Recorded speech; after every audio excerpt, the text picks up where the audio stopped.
ట్రాన్స్ఫార్మర్కి DC supply ఇస్తే ఏమవుతుంది, సింపుల్గా ఈ ప్రైమరీ వైండింగ్ అనేది కాలిపోతుంది. అది ఎలా జరుగుతుందని అర్థం చేసుకోవడం కోసం అసలు ట్రాన్స్ఫార్మర్కి ఏసీ సప్లై ఇస్తే ఏం జరుగుతుందో తెలుసుకుందాం. ట్రాన్స్ఫార్మర్కి ఏసీ సప్లై ఇచ్చినప్పుడు ఈ ప్రైమరీ వైండింగ్లో ఆల్టర్నేటింగ్ కరెంట్ అనేది ఫ్లో అవుతుంది. ఆల్టర్నేటింగ్ కరెంట్ ఫ్లో అవడం వలన ఆ ప్రైమరీ వైండింగ్ చుట్టూతో ఆల్టర్నేటింగ్ ఫ్లక్స్ అనేది డెవలప్ అవుతుంది. ఆల్టర్నేటింగ్ ఫ్లక్స్ అంటే విత్ రెస్పెక్ట్ టు టైం ఈ ఫ్లక్స్ అనేది వ్యారీ అవుతూ ఉంటుంది.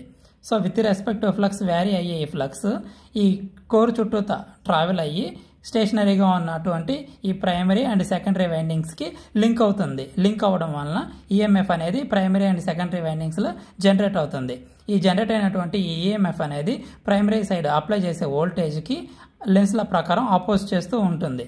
బట్ మనం ఎప్పుడైతే డీసీ సప్లై ఇస్తామో డైరెక్ట్ కరెంట్ అనేది ఫ్లో అవుతుంది. డైరెక్ట్ కరెంట్ అంటే డెవలప్ అయ్యేటటువంటి ఫ్లక్స్ కూడా కాన్స్టెంట్గా ఉంటుంది, with respect to time vary అవ్వదు. So with respect to time vary అవ్వనటువంటి ఈ ఫ్లక్స్ అనేది ఈ కోర్ చుట్టూతో ట్రావెల్ అయ్యి స్టేషనరీగా ఉన్నటువంటి ఈ కండక్టర్ని లింక్ అయినా కానీ ఫ్లక్స్ అనేది లింక్ అయినా కానీ ఈఎంఎఫ్ అనేది ఈ ప్రైమరీ వైండింగ్లో కానీ లేదా సెకండరీ వైండింగ్లో కానీ ఈఎంఎఫ్ అనేది ఇండ్యూస్ అవ్వదు.